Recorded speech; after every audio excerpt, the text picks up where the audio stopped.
Dia bergegas berjalan beberapa langkah, berusaha berjalan di samping Desta, jarinya diam-diam memegang tangan besar Desta.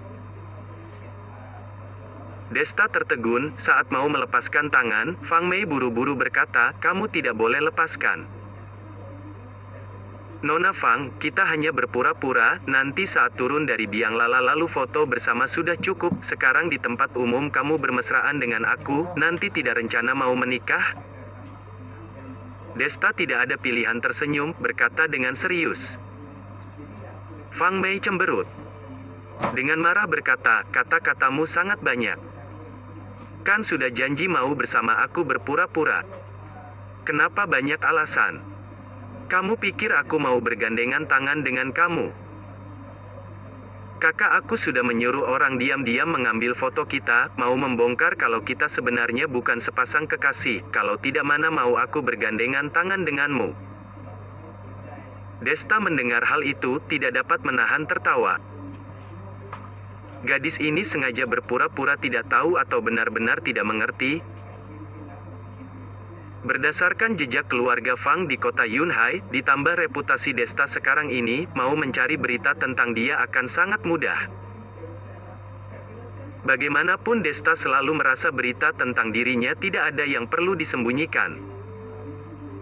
Jadi asalkan keluarga Fang mau, segera akan bisa mengecek kalau dirinya sudah memiliki 2 pacar, dengan kondisi seperti ini, bagaimana mungkin keluarga Fang mendukung mereka bersama? Maka sangat jelas, kali ini karena keinginan Fang Mei sendiri, diam-diam mencari dia. Dia sebenarnya awal tidak ingin keluar menemani Fang Mei, kalau tidak karena melihat dia berhasil membujuk Vero Chen dan Citra, Desta tidak akan bersedia keluar.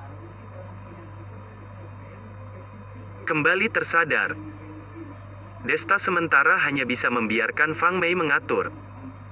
2 orang pergi ke Window of the World, di dalamnya bermain banyak permainan, terakhir naik ke atas biang lala, di dalam kabin yang sempit, menikmati keheningan. Desta, dari sini melihat seluruh kota Yunhai sungguh sangat indah, Fang Mei melihat dari jendela ke arah bawah, tidak bisa menahan mendesah. Desta juga melihat keluar. Menganggukkan kepala setuju berkata, "Benar sangat bagus, tidak disangka kota yang diri sendiri hidup begitu lama, dilihat dari sudut pandang yang berbeda ternyata sangat indah." Saat ini, Fang Mei tiba-tiba memberanikan diri, menengok ke arah Desta, dengan mata bersinar berkata, "Kalau begitu menurut kamu, aku lebih cantik atau pemandangan di luar?" Desta terdiam sesaat, lalu menyeringai tersenyum. Dia baru mau berkata kalau pemandangan malam di luar lebih cantik. Fang Mei malah tanpa tanda-tanda langsung menghampirinya, bibir merah yang lembut dan manis wangi mencium bibirnya, menahan perkataan yang dia ingin katakan. Mem. Desta berteriak beberapa kali, dari suaranya terdengar kesan dipaksa, tidak rela dan terhina, tapi juga memperlihatkan tertawa kecil yang menghina. Walaupun dia tidak mau lagi mencari masalah dengan gadis muda. Tapi itu adalah dari dia yang tidak mau mulai mencari masalah, menahan dengan basa-basi, tapi yang dilakukan Fang Mei langsung memeluk dia mau mencegah juga tidak bisa, hehe. Sebuah ciuman panas yang lama, sampai Desta merasa tidak bisa bernafas lagi, Fang Mei baru dengan terpaksa melepasnya.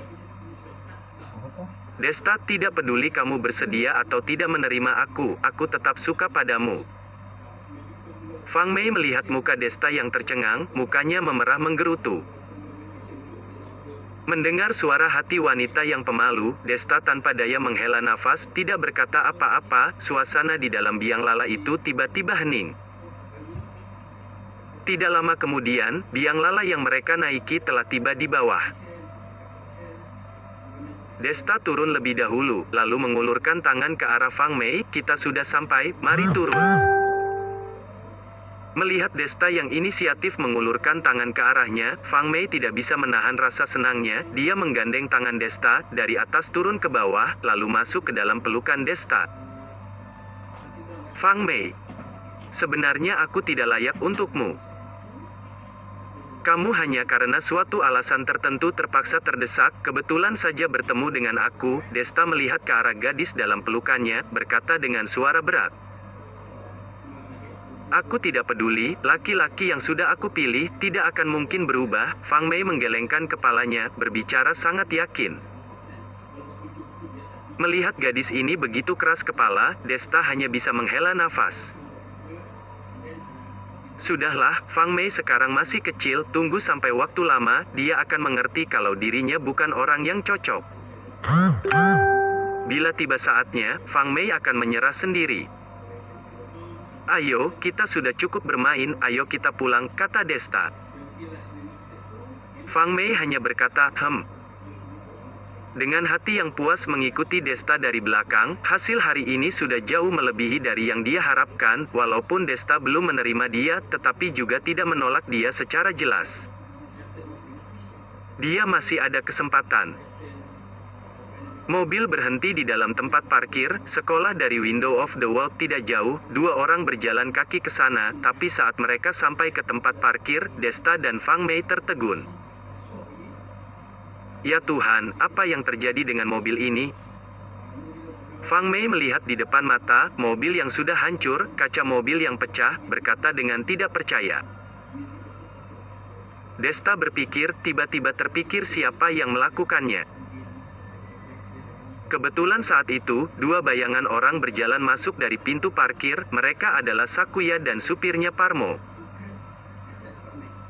Yo, ternyata orang jahat memang akan mendapat balasannya, mobilmu kenapa jadi seperti ini? Parmo berjalan ke samping Desta, berkata dengan senang.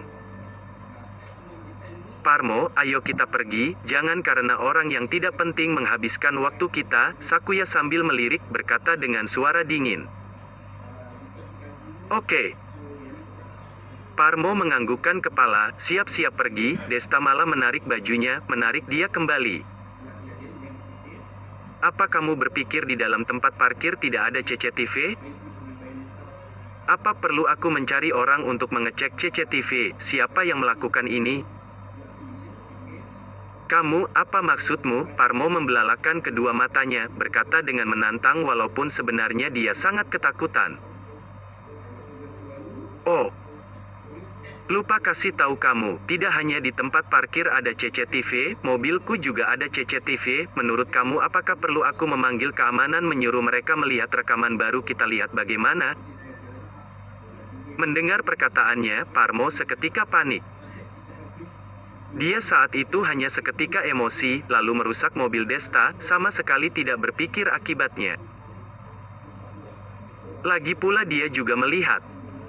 Desta hanya seorang murid sekolah, dia adalah sopir kepala bagian seni dan budaya, walaupun beri dia berapa ratus keberanian juga tidak mungkin dia berani perhitungan dengan dia. Tapi siapa sangka, Desta ternyata barusan, masih di depan Sakuya dia berapa begini terhadap dia, ini sama sekali tidak memberi muka kepada Sakuya. Sakuya yang ada di samping juga tidak bodoh, melihat ekspresi Parmo yang panik, tatapan mata yang menghindar, siapa yang tidak tahu siapa yang melakukannya. Tapi bagaimanapun dia adalah kepala bagian seni dan budaya, Parmo adalah supirnya, jadi walaupun dia salah tetap harus melihat atasannya, Desta begini memaksa orang, jelas-jelas menamparkan mukanya. Maka dia dengan suara berat berkata, anak muda, merusak mobilmu memang kesalahan kami akan ganti rugi, tidak perlu memanggil keamanan datang. Sambil berkata, dia mengeluarkan HP, siap-siap mentransfer Desta. Mobilmu ini berapa duit, aku gantikan dengan yang baru saja, Sakuya bertanya. Kakak Sakuya ini hanya sebuah mobil Passat. Hanya sebuah mobil sampah, tidak perlu uang yang banyak, kamu jangan tertipu oleh dia, Parmo di samping berusaha menutupi kesalahannya berkata dengan lantang. Desta mendengar, tidak tahan lalu tertawa. Dia dengan tatapan senang melihat ke arah Parmo. Menyeringai berkata, kamu pernah mendengar perkataan yang mengatakan tidak takut Mercedes-Benz dan Land Rover, paling takut VW, kamu lihat baik-baik, mobil aku ini mobil apa? Mendengar perkataan ini, muka Parmo berubah pucat. Perkataan Desta tentu saja dia pernah dengar. Karena kebanyakan mobil yang mempunyai huruf hanya dua tipe. Yang pertama adalah VW Phaeton yang sudah stop produksi, tipe yang lain tipe yang baru keluar VW Pideon, tapi tidak peduli tipe yang mana, semua harganya tidak ada yang murah. Memikirkan hal ini, bibir Parmo gemetar, dengan tatapan curiga dan penasaran memandang logo mobil Desta. Jangan sampai VW Phaeton, jangan sampai VW Phaeton. Parmo dalam hati tidak berhenti berkata, tapi saat dia melihat huruf Inggris PHAETON, hampir saja dia mati terkejut. Ternyata benar adalah VW Phaeton. Ini adalah mobil mewah tipe sedan satu-satunya. Karena berbagai teknologinya yang terlalu mutakhir, biaya produksi terlalu mahal, tipe Phaeton ini sejak tahun 2016 sudah secara resmi berhenti produksi. Sekarang di luar, sudah hampir tidak terlihat tipe mobil ini lagi. Dia kenapa tidak terpikir, hanya karena marah lalu merusak sebuah mobil, dan ternyata adalah Phaeton. Mobil jenis ini paling murah juga 1,4 atau 1,6 miliar, tidak perlu dibilang lagi mobil Desta ini, dari cat luar sampai dengan aksesoris dalam, semuanya adalah yang terbaik dari yang terbaik. Mobil ini kalau tidak 4 miliar tidak akan terbeli. Parmo, ada apa dengan kamu? Sebenarnya mobil apa kamu bilang? Aku kakak Sakuya bukan orang yang tidak berperasaan. 400-600 juta aku masih bisa keluarkan, asalkan malam nanti kamu pelayanannya lebih enak saja. Sakuya sama sekali tidak tahu soal mobil Phaeton. Dia hanya mendesak Parmo segera menyebutkan angka, lalu dia ganti rugi uangnya. Desta dan Fang Mei yang ada di samping sesudah mendengar perkataan ini, perut mereka tiba-tiba merasa mual. Awalnya mereka hanya berpikir kalau Parmo adalah supir Sakuya, sekarang kelihatannya mereka yang terlalu polos, hubungan mereka berdua ada sedikit tidak bisa diberitahukan kepada orang lain. Sekali terpikir tentang pinggang Sakuya yang lebih lebar dari ban renang, Desta khawatir apakah badan Parmo yang kurus itu kuat untuk menahannya. Saat itu, muka Parmo sangat pucat, dia menarik ujung mulut, mengeluarkan sebuah senyuman yang sangat sulit. Kakak Sakuya, mobil ini mungkin butuh uang yang sedikit lebih banyak. Sedikit lebih banyak? Sakuya mengerutkan alisnya. 400-600 juta tidak cukup, apakah perlu sampai 1 miliar? Sudahlah. Walaupun sekaligus mengeluarkan uang 1 miliar membuat sakit hati. Tapi saat dia dan mantan suami bercerai mendapat bagian harta 4 miliar, Parmo ganteng, badan juga kuat, selama ini membuat dia merasa nyaman. Mengeluarkan miliar buat Parmo juga tidak keberatan. Berpikir sampai di sini, Sakuya lalu berkata, Oke, aku tahu, 1 miliar ya 1 miliar, aku tidak mau perhitungan dengan kalian anak-anak muda ini, benar-benar merepotkan. Sambil berkata, Sakuya mengambil handphone dan berjalan ke depan Desta, mau menunjukkan dia bahwa dia mengeluarkan HP, mau di tempat mentransfer kepada dia. Siapa sangka Desta cuma membekap kedua tangannya, tidak melakukan gerakan apa-apa.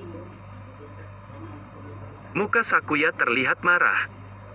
Saat dia hendak memarahi Desta orang yang tidak tahu menghormati guru, Parmo dengan suara seperti mau menangis tiba-tiba bersuara, Kakak Sakuya, harga mobil ini 4 miliar.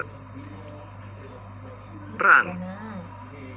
Saat Sakuya mendengar perkataan itu, HP di tangannya langsung jatuh ke lantai, di lantai hancur terbelah jadi dua. Tubuh gemuknya bergetar, dengan gemetaran berpaling ke arah Parmo, dengan suara serak bertanya, tadi kamu bilang berapa? 4 miliar. Parmo sudah panik. Tapi juga tidak berani menyembunyikan, karena dia tidak ada cara lain lagi, mau mengganti mobil Desta, mengandalkan gaji dia, seumur hidup pun tidak akan menghasilkan uang sebanyak itu. Sakuya diam di tempat selama beberapa menit, kemudian tiba-tiba dia membalikkan badan, tidak melihat ke belakang langsung mau pergi, bahkan HP di lantai pun tidak diambil. Parmo melihat kondisi yang ada. Berteriak dengan suara seperti babi yang akan dibunuh. Segera memeluk kaki gajahnya Sakuya, sambil menangis berkata, "Kakak Sakuyaku yang baik, kakak Sakuya yang baik, bisakah kamu jangan tidak memperdulikan aku akan mati." Sakuya dengan muka marah mencoba dengan sekuat tenaga melepaskan tapi tidak berhasil, dengan marah berkata, "Dasar brengsek, cepat lepaskan tanganmu, wanita tua ini tidak ada waktu di sini bermain rumah-rumahan denganmu. Aku sudah bilang jangan perhitungan dengan orang. Cari tempat lain saja untuk parkir mobil, kamu mencari kesalahan sendiri menghancurkan mobil orang, sekarang mau wanita tua ini mengelap pantatmu, hebat sekali pikiranmu." Tapi tidak peduli dia marah seperti apa, Parmo tetap tidak melepas pelukannya, sampai akhirnya Sakuya tidak ada tenaga lagi, terpaksa duduk di atas kap mobil terengah-engah dan beristirahat. Melihat kap mobil yang diduduki oleh Sakuya masuk ke dalam, Desta menghela nafas. Ya Tuhan, kalau dia duduk sekali lagi di sana, ini sama saja dengan cari mati di tempat. Sakuya tidak sadar dengan yang dipikirkan oleh Desta. Dia terdiam lama. Baru berkata kepada Desta, "Anak muda, kamu lihat masalah ini sebenarnya hanya salah paham, Parmo ini masih muda, jadi saat emosi di atas kepala tidak bisa mengontrol emosi sendiri, baru merusak mobil keagunganmu. Kalau kamu bisa menyetir mobil semahal ini, berarti kondisi keluargamu kaya raya, bagaimana kalau kasih muka kepada aku Sakuya, jangan perhitungan dengan dia." Mendengar perkataan ini Desta menggelengkan kepala tertawa. "Lady Kuya, Anda tidak bisa berkata begitu. Keluarga aku kaya raya itu urusan aku. Tidak berarti aku tanpa batas memaafkan orang yang menyakiti aku. Mobil aku baik-baik berhenti di sini, mobil aku mengganggu siapa, justru karena anak ini pikirannya terlalu sempit, merusak mobil aku, betapa kasihan mobil aku. Lagi pula, kalau biaya kesalahan semurah itu, di dunia ini apakah masih ada keadilan sama sekali? Tapi dia hanya seorang supir. Walaupun kerja setengah mati seumur hidup pun tidak mungkin akan mendapatkan 4 miliar, apakah kamu hanya karena satu mobil, mau menghancurkan dia seumur hidup?" Sakuya mengerutkan alis, nada bicara melunak. "Lady Kuya, alasanmu ini sudah khas sekali, di mana kalau aku miskin aku ada alasan, tapi kalau aku kaya sudah seharusnya. Lagi pula masalah ini bukan siapa yang miskin siapa yang kaya. Tapi dia memang sudah tidak seharusnya sembarangan merusak harta orang lain, tidak peduli orang itu ada atau tidak ada uang, dia tidak seharusnya melakukan itu. Tapi apa yang kamu katakan benar. Kalau hanya karena sebuah mobil menghancurkan hidupnya seumur hidup sebenarnya keterlaluan, begini saja, aku juga tidak mau dia mengganti satu mobil, perbaiki mobil aku saja sudah cukup." Desta berpikir sebentar, memberikan solusi yang lebih berkompromi. Tetapi Parmo sekali mendengar perkataan ini, tetap saja menangis meraung-raung. "Kakak Sakuya, kalaupun harus memperbaiki aku juga tidak sanggup untuk memperbaiki, aksesoris ini semua adalah yang kualitas terbaik, setidaknya juga harus ratusan juta." Sakuya mengerutkan alis, akhirnya menggigit gigi, melihat Desta berkata, "Anak muda, kamu datang ke sekolah di saat seperti ini, aku duga adalah untuk urusan acara kelulusan. Bagaimana kalau begini? Mobilmu perbaiki sendiri. Aku akan memberikan ganti rugi moral sebesar 400 juta, lalu acara kamu mau seperti apapun kualitasnya, aku akan jamin pasti lolos, bahkan akan masuk 5 besar, bagaimana menurutmu?" Selesai berkata, belum menunggu Desta bereaksi, Sakuya langsung berkata, "Tentu saja, kalau kamu tidak setuju, jangan salahkan aku menggunakan beberapa cara tidak terpuji. Setidaknya acara kelasmu tidak akan lolos." "Kamu sedang mengancamku?" Tatapan mata Desta berubah, dengan nada dingin berkata. Sakuya dengan arogan tertawa dan berkata, "Ini bagaimana bisa disebut mengancam? Ini namanya transaksi bisnis. Teman, kamu seseorang yang pintar, tentu tahu bagaimana harus memilihkan." Sambil berkata, dia lalu mengoyangkan pinggang lebarnya yang gemuk dan besar naik ke atas mobil. Parmo sekali melihat ada perubahan, mukanya seketika terpancar senyum yang lebar. Langsung buru-buru naik ke atas mobil, memasukkan kunci mobil dan menyalakan mobil. Saat melewati Desta, Parmo memandang dia dengan tatapan yang arogan, yang menunjukkan kalau mobilmu rusak lalu kenapa? Pada akhirnya juga tidak bisa melakukan apa-apa terhadap dia. Desta berdiri di tempatnya, matanya memandang mobil yang perlahan-lahan pergi meninggalkannya dan sama sekali tidak menahannya. Desta, kamu begitu saja membiarkan mereka pergi? Fang Mei bertanya dengan tidak puas. Tidak masalah, biarkan mereka merasa puas selama beberapa hari, dengan cepat mereka akan tahu. Merusak mobilku, harga seperti apa yang harus mereka bayar? Desta menyeringai, berkata dengan nada yang dingin. Di sisi lain, Parmo sambil menyetir dengan hati-hati sambil memuji Sakuya. Namun dia tiba-tiba terpikir sesuatu. Dengan tegang berkata kakak Sakuya, menurut kamu orang itu mungkin tidak memperhatikan kehormatan kelas, tidak hanya tidak meluluskan acara, malah mau aku ganti rugi? Sekarang yang dia takutkan adalah Desta tidak akan melepaskan dia, menuntut dia ganti rugi, jangan dibahas kalau dia tidak mempunyai begitu banyak uang, kalaupun ada dia juga tidak akan mau. Bagaimanapun sejujurnya dia tetap merasa kesalahan ada di pihak Desta. Kalau saat itu Desta menyetir pergi dan memberikan posisi mobil itu kepadanya, lalu dengan baik-baik minta maaf kepadanya, maka jadinya tidak akan serepot ini. Kenapa Desta harus menentang dia, harus melawan dia? Sakuya membuka kedua mata, tertawa ringan berkata, tenang saja. Tahun ini kebetulan berdirinya sekolah kita ke-80 tahun. Jadi acara kelulusan tahun ini, akan ada banyak murid-murid alumni yang berprestasi yang akan datang, melihat kelulusan adik-adik kelas mereka. Karena ada beberapa tamu kehormatan yang datang. Maka pemimpin sekolah sudah memerintahkan, acara kelulusan kali ini harus dilakukan secara sempurna, kalau ada kelas mana yang acaranya bermasalah, maka kelulusan seluruh kelas itu akan terpengaruh.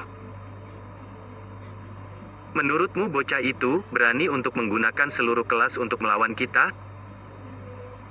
Kalaupun dia seberani itu, tidak perlu kita turun tangan pun, anak-anak kelas dia juga tidak akan melepaskan dia.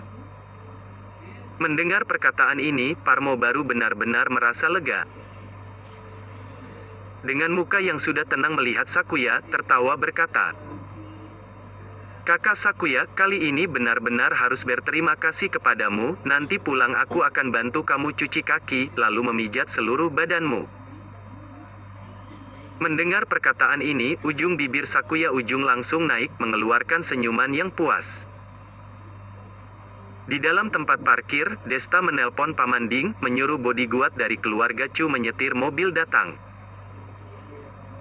Dia menyetir mengantar Fang Mei pulang, menyuruh bodyguard memikirkan cara bagaimana memperbaiki mobil VW Phaetonnya yang rusak. Juga mengingatkan dia tidak peduli proses perbaikan menghabiskan biaya berapa besar, semua harus pakai tanda terima, karena nanti akan ada orang yang akan membayar. Bodyguard walaupun merasa aneh, tapi dia sudah dilatih sejak kecil untuk mengerti bahwa posisi dia tidak perlu bertanya alasan, hanya perlu tanpa syarat melakukan perintah atasan sudah cukup. Setelah setengah jam, Desta sudah mengantar Fang Mei sampai depan rumah. Fang Mei awalnya sebelum turun mobil masih mau bermesraan dengan Desta sebentar, tapi ternyata ditolak dengan tanpa perasaan oleh Desta. Tadi saat di atas biang lala dia tidak keberatan gadis ini menggila sebentar. Tapi sekarang di depan rumah keluarga Fang.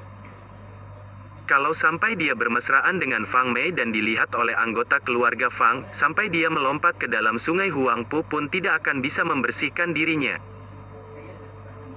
Oke, saya tahu, kebahagiaan yang diantar di depanmu pun tidak mau. Sungguh tidak tahu apa yang kamu pikirkan. Fang Mei turun mobil dengan marah melirik ke arah Desta.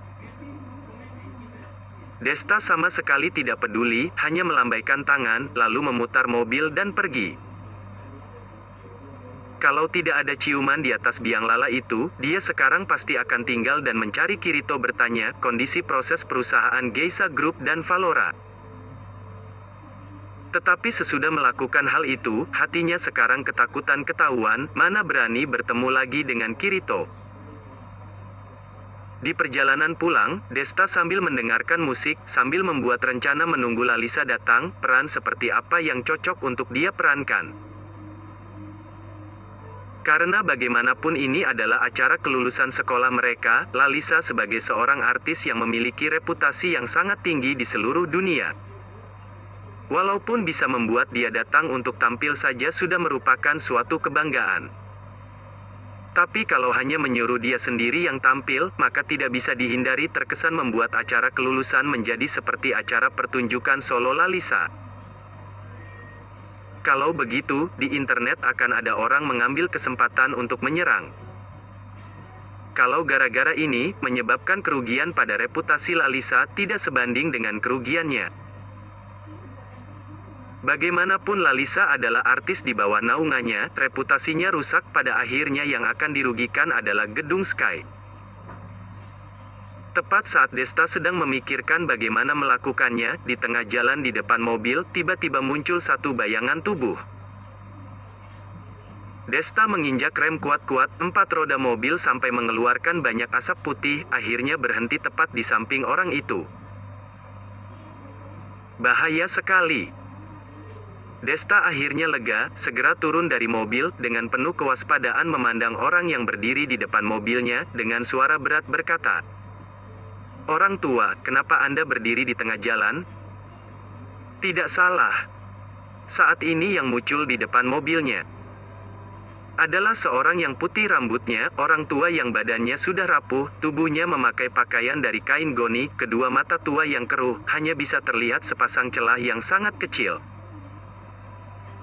Saat mendengar pertanyaan Desta, mulut orang tua itu menyeringai, memperlihatkan deretan gigi yang kuning akibat merokok. "Anak muda, ini tempat apa?" "Ini adalah pinggiran kota Yunhai, Anda mau kemana?" Kewaspadaan dalam hati Desta tidak menghilang, mulutnya malah lanjut bertanya. Sejak dia sudah pernah ditipu oleh Valora, dia tidak akan bodoh dan polos seperti dulu lagi. Di tempat yang terpencil, di tengah-tengah tempat yang tidak ada apa-apa, bagaimana bisa tiba-tiba muncul orang tua yang berjalan saja sudah sangat susah, orang bodoh pun tahu ini ada sesuatu. Seperti yang diduga, orang tua sesudah mendengar perkataan ini, seperti sedang berpikir lalu menganggukkan kepala berkata, "Di pinggiran kota ini apakah tidak banyak orang yang lewat?" "Tentu saja, di sini kebanyakan tidak ada orang lewat, saya kalau bukan karena buru-buru pulang, juga tidak akan melewati jalan ini." Desta tidak menyembunyikan, terus terang berkata, "Kalau tidak ada orang yang datang, maka kalau saya membunuhmu, harusnya tidak akan ketahuan kan?" Tiba-tiba orang tua mengangkat kepala. Mata yang tadi keruh tiba-tiba terlihat sinar yang tajam, bergerak cepat dari posisi awalnya, tiba-tiba berada di depan Desta, kelima jari mencekik leher Desta. "Saya sudah tahu kamu bukan sesuatu yang baik." Kepala Desta mengarah ke belakang, menghindari serangan yang tiba-tiba ini, memundurkan badan, menjaga jarak aman dengan orang tua itu. Dia menyeringai. Tersenyum kecil berkata, "Orang tua, aktingmu kurang. Saya sarankan kamu pergi membuat latihan 101 untuk beberapa waktu, kalau tidak orang bodoh mana yang tengah malam berdiri di sini menghentikan mobil, kamu pikir saya sama bodohnya dengan kalian?"